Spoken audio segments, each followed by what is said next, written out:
నల్గొండ జిల్లాలో ప్రిన్సిపల్ రూపారెడ్డి హత్య దారుణమన్నారు Telangana recognised school managements association TRSMA ప్రతినిధులు.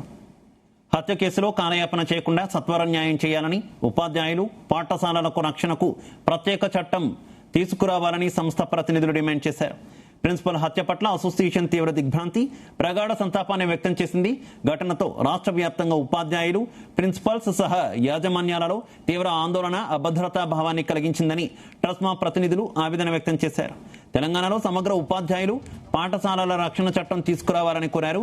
ఇక రూపారెడ్డి హత్య కేసును ఫాస్ట్ ట్రాక్ కోర్టు ద్వారా విచారణ జరిపి నేరస్తులకు శిక్ష పడేలా చర్యలు తీసుకోవాలని డిమాండ్ చేశారు.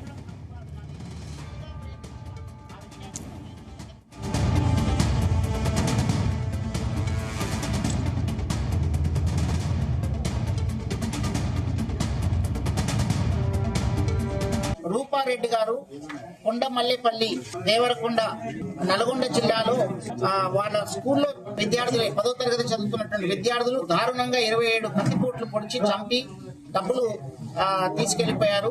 దాన్ని మేము తీవ్రంగా ఖండిస్తూ ఈ కేసును ప్రభుత్వము ఫాస్ట్ ట్రాక్ కోర్టు ద్వారా వెంటనే దాన్ని ఛేదించి మరి వాళ్లకు శిక్ష పడేటువంటి విధంగా చేయాలని చెప్పేసి మేము ఈ సందర్భంగా డిమాండ్ చేస్తూ మరి టీచర్స్ ప్రొటెక్షన్ మరియు స్కూల్స్ ప్రొటెక్షన్ యాక్ట్ ని రాష్ట్ర ప్రభుత్వం తీసుకురావాలి. ఎలాగైతే తెలంగాణ అడ్వకేట్స్ ప్రొటెక్షన్ యాక్ట్ 2026 ని తీసుకొచ్చిందో అదే విధంగా teachers and schools protection act ని కూడా తీసుకురావాలని చెప్పేసి మేము ఈ సందర్భంగా డిమాండ్ చేస్తా ఉన్నాము.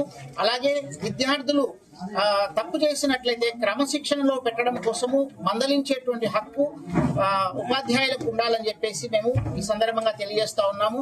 అలాగే పిల్లలు ఏవైనా క్రమశిక్షణ లోపించి తప్పులు కనుక చేసినట్లయితే వాళ్ళని 1-2 సార్లు మందలించిన తర్వాత కూడా, కౌన్సిలింగ్ చేసిన తర్వాత కూడా వాళ్ళు గనక మారకపోతే వాళ్ళకు టీసీ ఇచ్చి పంపించేటువంటి అధికారం కూడా పాఠశాలలకు, ప్రిన్సిపల్ కి, ఉపాధ్యాయులకు ఇవ్వాలని చెప్పేసి మేము కోరుకుంటున్నాం. ఎందుకంటే అలా ఇవ్వని పక్షాన ఆ ఒక విద్యార్థి పోయి 10 మంది విద్యార్థులను చెడగొట్టేటువంటి ప్రమాదం ఉన్నదని చెప్పేసి సందర్భంగా మేము తెలియజేస్తా ఉన్నాము.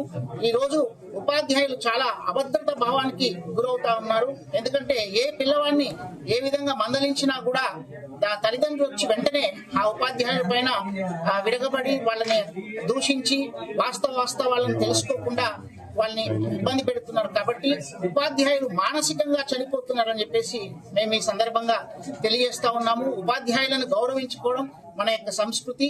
వాళ్ళని గనక ఉపాధ్యాయులను గనక మనం గౌరవించకపోతే మరి వాళ్ళు కనుక సరైనటువంటి విధంగా మన పిల్లలకు విద్యాబుద్ధులు నేర్పకపోతే సమాజమే అంధకారంలో పడిపోతుందని చెప్పేసి ఈ సందర్భంగా మేము తెలియజేస్తాం.